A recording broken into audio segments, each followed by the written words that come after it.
So I thought that I would talk about how we can deal with the trace of linear operators similarly to the way that we dealt with the determinant of a linear operator.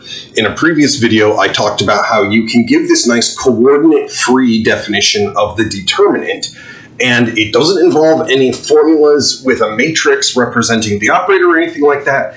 It is purely a property of the operator itself, and as you might remember, it comes from looking at, well, we look at how this operator can actually induce an operator on a different linear space, this wedge product of the vector space with itself n times. This gives you a one-dimensional vector space, and the linear operator basically acts on that as a scalar, and that scalar is the determinant. It turns out that there is a similar coordinate-free way of understanding the trace of an operator. Now, let me remind you the way that we usually tell people to start with what the trace is. So usually the trace is given this definition. We would say that you take a matrix, and let's say that this matrix is A, and it has these entries, I'm just going to fill in the diagonal here, and so on, and of course it's got a bunch of other entries as well. And then we say that the trace of A is equal to the sum from I equals 1 up to n of AII. In other words, it is the sum of the diagonals of the matrix. That's a really weird thing to just do. Why would we just add up all the entries along the diagonal of the matrix? Well, it turns out that this does in fact have significance in terms of this operator that is represented with the matrix A. But seeing that it has some significance like that is a little bit tricky. And in my opinion, this definition does not give you much of an understanding of what the trace really is. So I want to show you a different definition of the trace, and then I want to show you a proof that the two definitions are the same. This is a really clever proof, and the proofs that I had seen before are much more complicated. I actually saw this proof the other day on Stack Exchange given by somebody named Ted Schifrin. I wrote down his name because I knew that I was never going to remember it off the top of my head. So his proof is really short, it's really clever, and I will mention some of the other ways that you can prove this fact, but they're all much more complicated in my opinion than his clever trick. So this is the better coordinate-free definition of the trace. And the way that we do this is we say that given a linear operator A taking a vector space V to itself, so A here is a linear operator, the trace of A is the sum of the eigenvalues of A.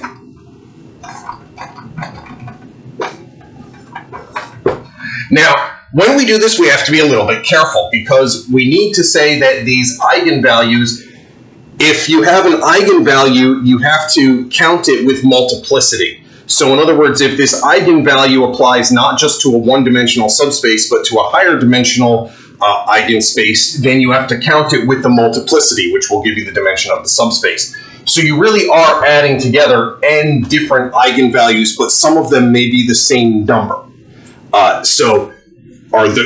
Those kind of count as the same eigenvalue, but the multiplicity matters here.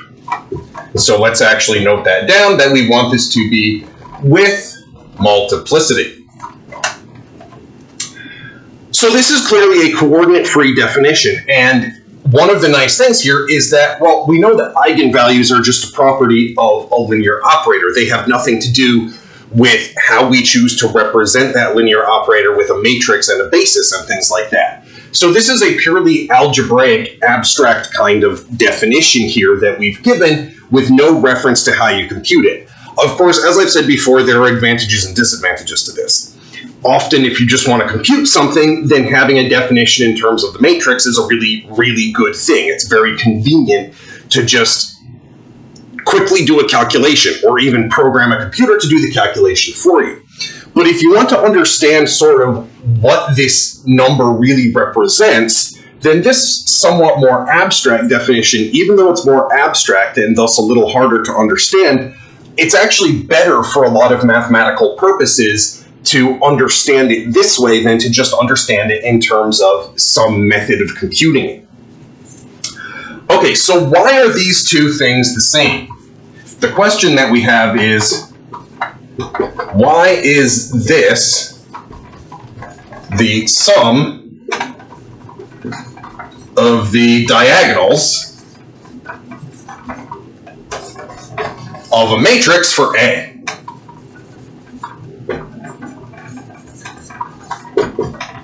Okay, well, let me first say something about another method of proving this, one that I'm not going to show you in detail, but one method of doing this is you show that this is true in something called the Jordan normal form for a matrix. The Jordan normal form is an upper triangular matrix of a very special type, and I'm not even going to tell you what it is. It's annoying.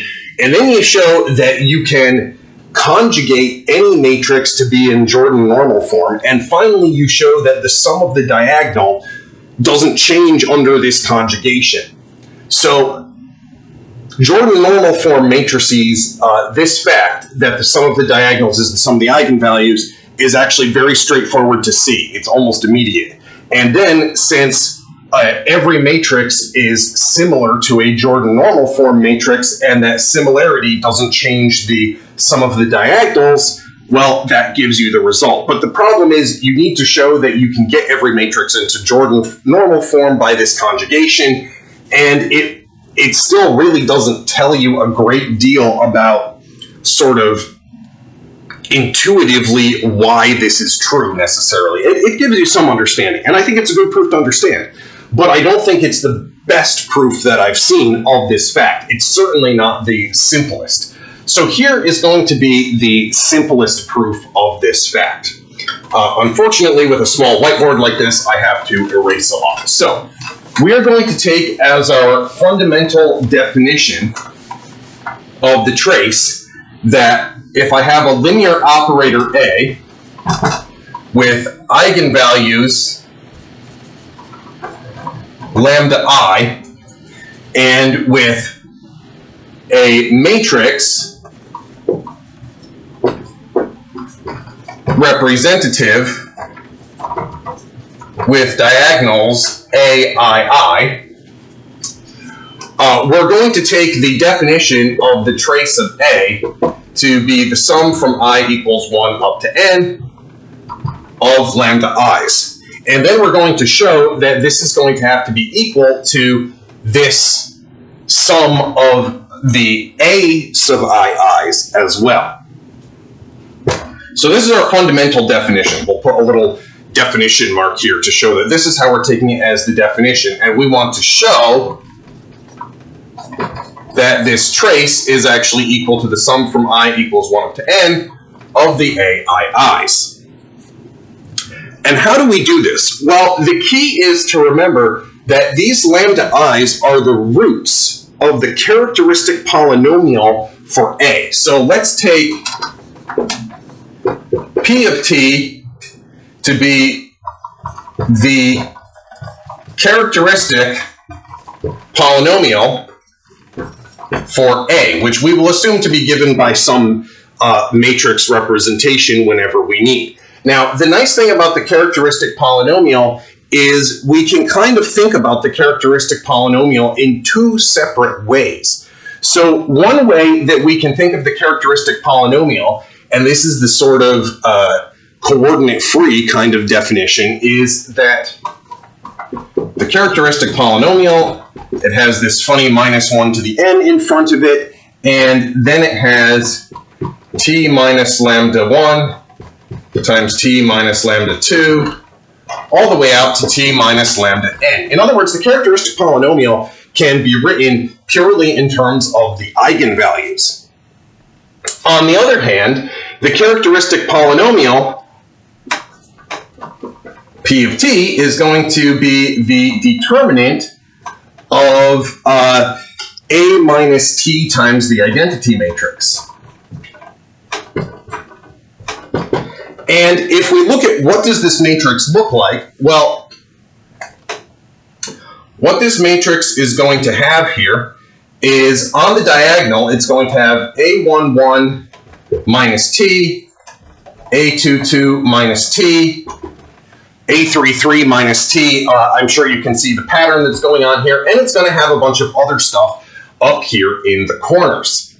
Now, what I would like to do is to compare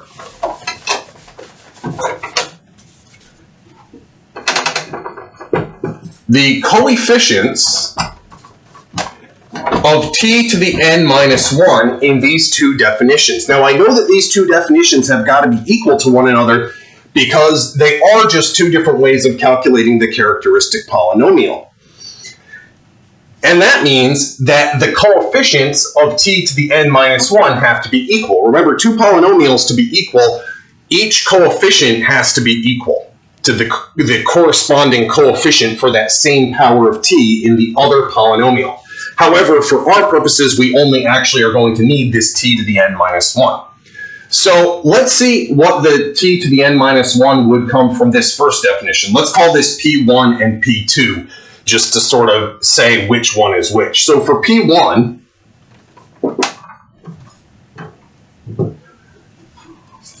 the t to the n minus 1 is going to come by, we pick from each of these little terms here, we're going to pick one of them to have the t, we're going to pick one of them to have the eigenvalue. Everything else has to have a t selected from it when we multiply these things out. So this is going to become minus 1 to the n times t to the n minus 1, and then we are going to have minus the sum from I equals 1 up to n of these lambda i's. But remember, this is actually just, by definition, the trace of our operator A. Now let's look at what the case is for P2.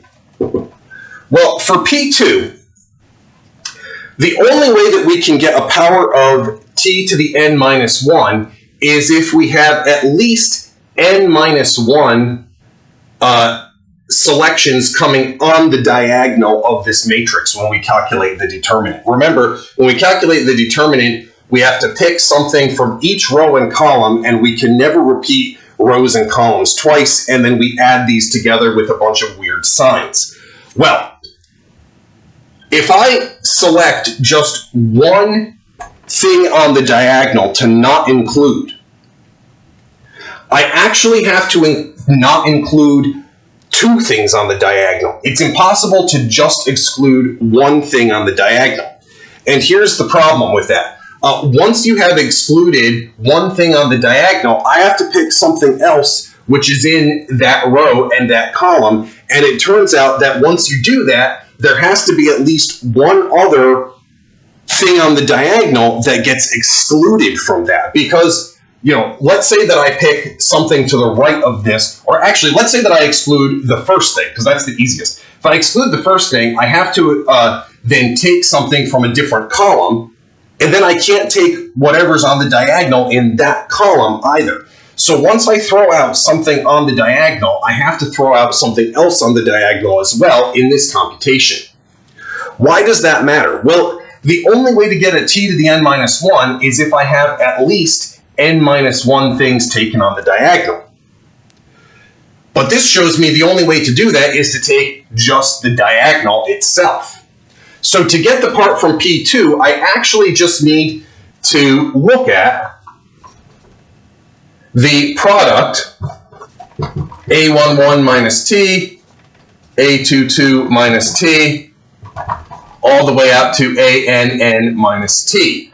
Now, when you do this, the t to the n minus 1 coefficient, not too difficult to calculate here from this because this is just a basic expansion thing.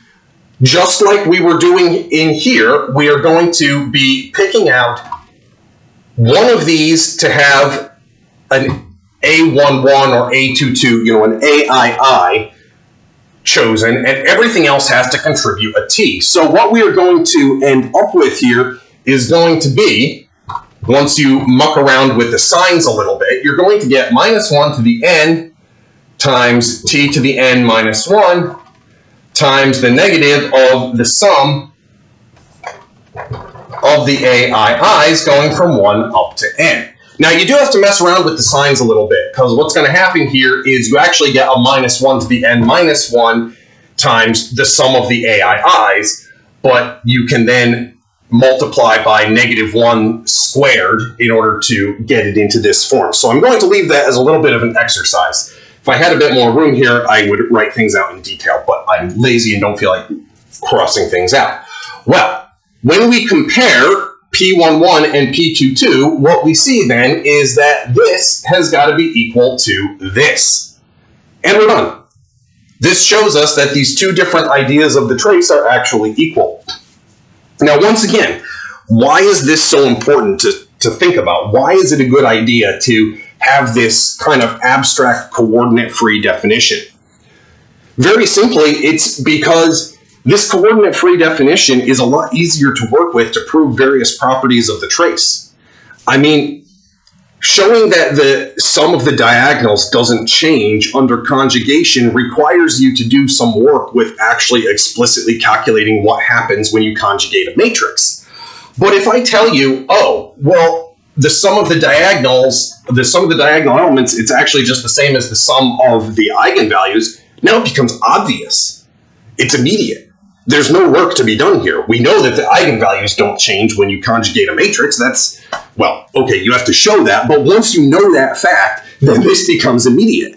And similarly, this definition, in terms of the eigenvalues, it shows you that this is completely independent of the basis you pick. It shows you that it's independent of the matrix that you have. In other words, it's showing you that the trace is really a property of the operator and not of the matrix. Because remember, the matrix, it really depends upon what basis you are using. And so everything that we define in terms of matrices, in order to be really significant, you have to show that it doesn't depend upon all the choices involved. Just like with the determinant. By the way, you'll notice that when I talked about the determinant here, I did just use the, hey, here's how you calculate the determinant in terms of a matrix. I didn't go back to that wedge product idea. So there's definitely a place where the computational formulas here are really useful and important. They're great. And I'm not trying to say you shouldn't know them. I'm not trying to say that it's bad to learn them that way. I'm just saying that there's this other side of this whole linear algebra stuff, which is even more fundamental in some ways that I think often gets kind of glossed over in a lot of linear algebra classes. So hopefully that was a little bit interesting. Like I said, if you want to see this, you can look up on Stack Exchange this problem, and Ted Schifrin answered it, and somebody else actually gave a more detailed working out of this problem down below his answer. The same method, but his answer was very, very quick. It was like 2 lines long, and this other person went ahead and filled in all the details, kind of like I've done here. Anyway, hopefully that has been enjoyable, and I will see you guys later.